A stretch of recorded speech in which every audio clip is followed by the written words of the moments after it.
आपके channel MA with me में आपका मैं फिर से स्वागत करता हूं। उम्मीद करता हूं आप लोग बहुत अच्छे होंगे और जीवन में बहुत कुछ अच्छा कर रहे होंगे और ऐसे ही अच्छा करते रहेंगे।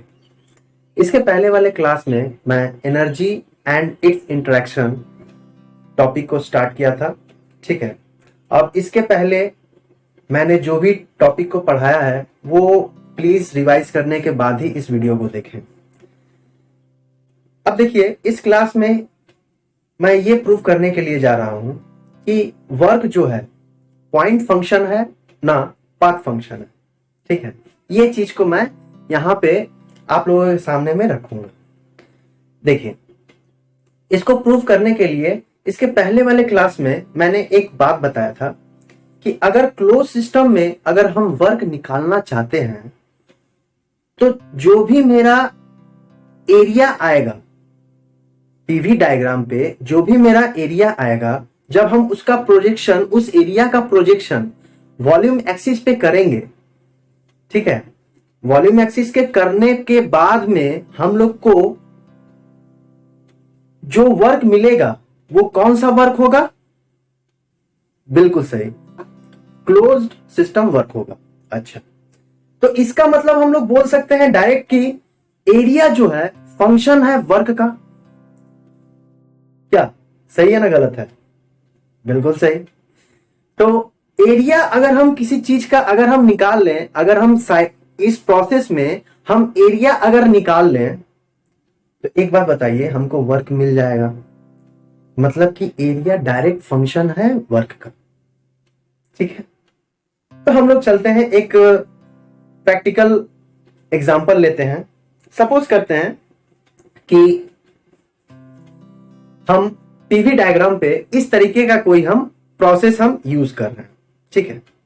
तो ये पॉइंट है मेरा 1, ये बीच वाला जो पॉइंट है A, और ये लास्ट वाला पॉइंट जो है ये है मेरा B, ठीक है। तो इस रास्ते से जब हम जाएंगे तो इसमें कितना होगा, एरिया मेरा कितना होगा? हम लोग क्या करेंगे, टॉप व्यू देखेंगे ना। वॉल्यूम एक्सिस मेरा नीचे है, ये मेरा V हो गया, ये मेरा P हो गया, ठीक है। तो यहां पे जब हम प्रोजेक्शन करेंगे तो यही एरिया ना आएगा, ठीक है, ये एरिया आएगा। अब बताइए, सपोज कीजिए कि हम अब इसी कर्व को ऐसे कर देते हैं, ठीक है, और इस प्रोसेस का नाम है, ये कौन सा है? ये B, और यहां पे C, और यहां पे 1, ठीक है। इस प्रोसेस से होके कोई प्रोसेस जा रहा है। तो एक बात बताइए, जब इसका भी हम क्या करेंगे, एरिया निकालेंगे, तो इसका क्या करेंगे, प्रोजेक्शन लेंगे। तो जब हम प्रोजेक्शन लेंगे तो इसके अंदर में जो मेरा एरिया आएगा वो क्या देगा, हम लोग को वर्क देगा, ठीक है। तो एरिया, एक बात बताइए, इस प्रोसेस में और इस प्रोसेस में एरिया क्या सेम था? हाँ, एरिया सेम था? एरिया मेरा सेम नहीं था। जब एरिया सेम नहीं है तो एक बात बताइए मुझे, वर्क सेम होगा? बिल्कुल सही। इसका मतलब ये क्या है, डिपेंड ऑन पाथ। डायरेक्ट हम बोल सकते हैं कि जैसा मेरा पाथ होगा वैसा ही मेरा वर्क देगा, ठीक है। जिस रास्ते से हम जाएंगे उस रास्ते पे डिपेंड करेगा वर्क।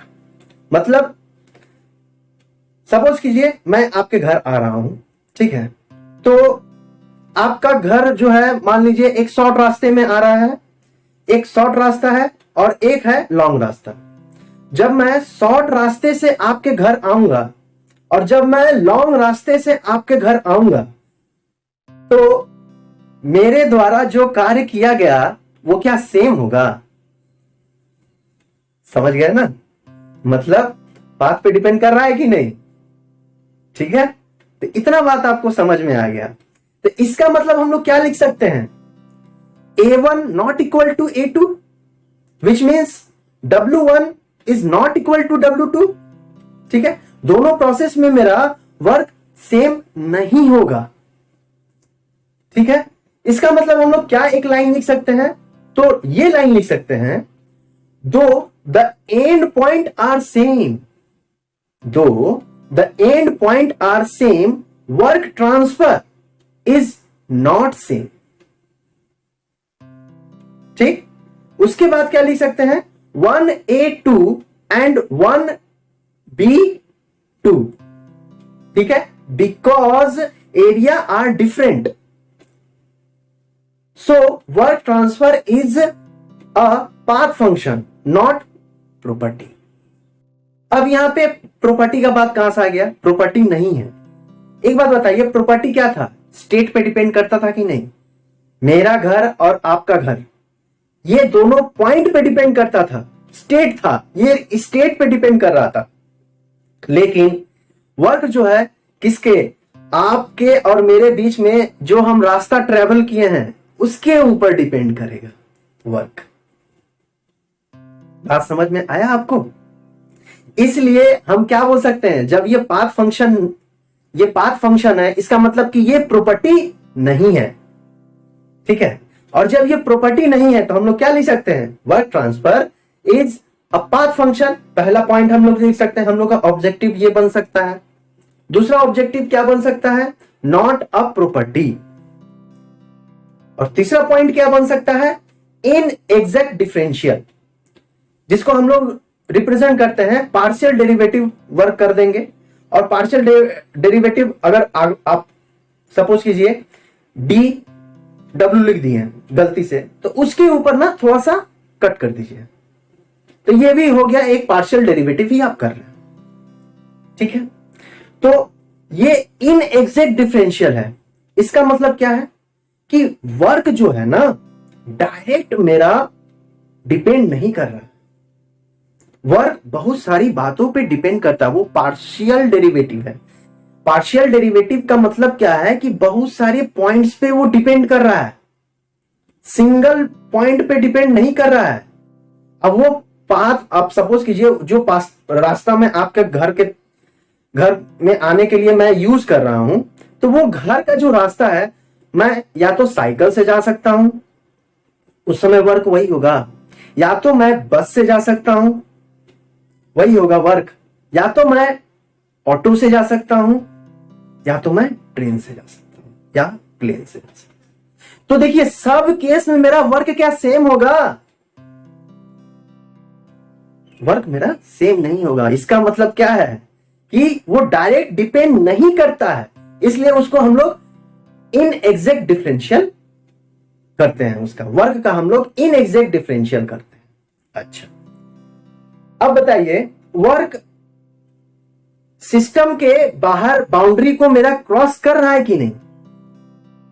बिल्कुल कर रहा है, ठीक है, सिस्टम क्रॉस कर रहा है ना। सिस्टम के बाहर तो मेरा वर्क क्रॉस करेगा, तभी तो वो क्लोज सिस्टम वर्क में आएगा, ठीक है, क्रॉस करेगा तभी तो, ठीक है, वर्क कहलाएगा। नो, नहीं तो वो किस कंडीशन में चला जाएगा? नो वर्क कंडीशन में चला जाएगा। बात समझ में आ गया? इसके पहले वाला लेक्चर अगर आपने देखा होगा तो बिल्कुल ये बात आपको समझ में आई होगी, ठीक है। अच्छा, अब यहां पे उसके पहले देखिए, उस समय हम बोले थे वर्क मेरा 0 होता है, पॉजिटिव होता है, नेगेटिव होता है। ये 3 तरह का वर्क होता है, ठीक है। तो 0 वर्क हम कब बोलेंगे? हम लोग फॉर्मूला क्या पढ़े थे?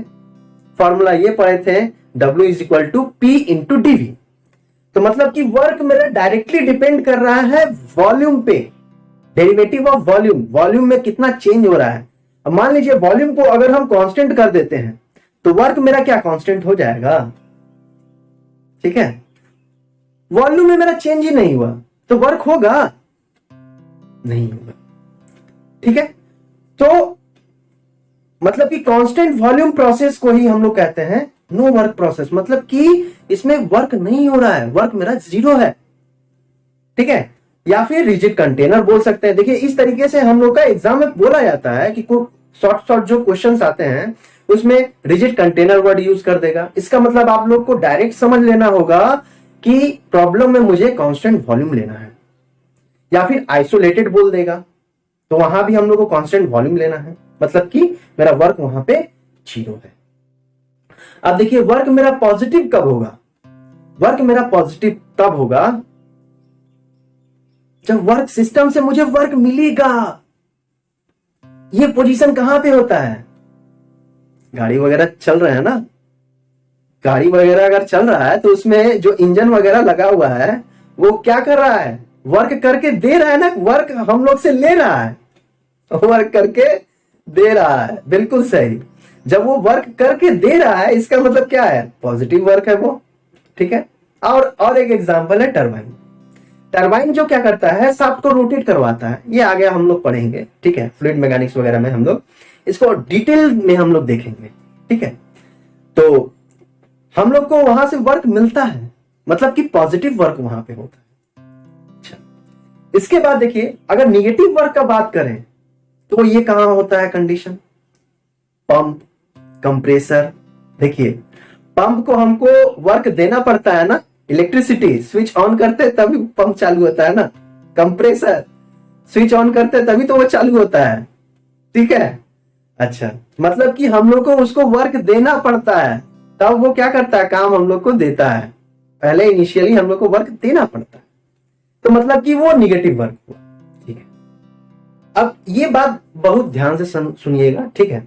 ये है मेरा साइन कन्वेंशन, ठीक है, कि वर्क मेरा पॉजिटिव कब होता है, वर्क मेरा निगेटिव कब होता है, ये चीज मैं आप लोगों को बताने जा रहा हूं। सपोज कीजिए ये सिलेंडर है, ठीक है, ये सिलेंडर है, इसके अंदर ये पिस्टन है, ठीक है। मैं इसे ऐसे करके दिखा रहा हूं, ये क्रॉस है पूरा, ठीक है ना। अब इसके अंदर ये पिस्टन क्या करेगा, ऐसे ऐसे करके रेसिप्रोकेट करेगा, इस तरह के मोशन को कहते हैं रेसिप्रोकेट। यहां पे देखिए इसके अंदर गैस है, गैस क्या करेगा, सपोज कीजिए इसमें क्या हुआ, एक्सपेंशन हुआ, एक्सपेंशन होने के बाद में ये क्या करेगा, गैस फैलेगा, और जब गैस फैलेगा तो ये इसको तो कहीं जाने का जगह नहीं है, तो ये पिस्टन को धक्का देगा कि नहीं, ठीक है। पिस्टन को धक्का देगा तो ये पिस्टन क्या करेगा, पीछे की तरफ में आएगा। तो एक बात बताइए मुझे, ये जो पिस्टन को वो जो गैस धक्का दे रहा है, ठीक है, वो कौन काम कर रहा है, गैस वर्क है ना पिस्टन वर्क है, बताइए। बिल्कुल सही, ये कौन सा वर्क है, गैस वर्क है। तो कोई आपसे अगर पूछे कि यहां पे गैस वर्क क्या है, गैस वर्क क्या है, पॉजिटिव है, और पिस्टन वर्क क्या है, तो क्या बोलिएगा, नेगेटिव है। कैसे, देखिए पिस्टन क्या काम कर रहा है, पिस्टन देखिए इस हाथ को मूवमेंट करने के लिए यहां पे हमको दबाना पड़ेगा, वर्क हमको करना पड़ेगा। और एक बात बताइए, यहां से हमको सिस्टम से गैस से हम लोग को क्या मिला, प्रेशर मिला, और वो प्रेशर क्या किया, पिस्टन को पीछे की तरफ में धकेल दिया। पिस्टन को जब पीछे की तरफ धकेल दिया तो ये वर्क कर रहा है ना, और ये वर्क कौन दे रहा है, ये गैस दे रहा है, और ये पिस्टन वर्क है, ये पिस्टन वर्क है, ठीक है। जब एक्सपेंशन होगा तो क्या होगा, जब गैस में एक्सपेंशन होगा इसका मतलब क्या हो रहा है, गैस वर्क, ठीक है। और कंप्रेशन हो रहा है तो क्या हो रहा है, बताइए। तो उस समय कौन, पिस्टन वर्क कर रहा है, ठीक है। तो इसी समय में अगर कोई आपसे पूछ दे कि अगर एक्सपेंशन हो रहा है तो उस समय गैस वर्क क्या है, तो पॉजिटिव बोलिएगा, और उसी समय कोई आपसे पूछ दे कि पिस्टन वर्क क्या है, तो नेगेटिव बोलिएगा। ये बेसिक्स है, और इसी बेसिक्स पे थर्मोडायनेमिक्स के बहुत सारे क्वेश्चन सॉल्व हो जाएंगे देखते ही, ठीक है। और इसी तरीके से कंप्रेसर में अगर हम चले जाएं, कंप्रेशन में, तो इस प्रोसेस में क्या होगा, हम कंप्रेस कर रहे हैं, पिस्टन मेरा वर्क कर रहा है। जब ये पिस्टन मेरा वर्क कर रहा है इसका मतलब क्या है, पिस्टन वर्क पॉजिटिव और गैस वर्क नेगेटिव। देखिए इतना बात समझ में आया कि नहीं। उम्मीद करता हूं आज का क्लास आपको बहुत अच्छा लगा होगा, ठीक है। अब इसके बाद वाले क्लास में और भी इंपॉर्टेंट होने वाला है, मिस मत कीजिएगा, ठीक है। चलिए फिर पढ़ते रहिए, पढ़ाते रहिए, बढ़ते रहिए, बढ़ाते रहिए, हंसते रहिए, हंसाते रहिए। चलिए ध्यान रखिए।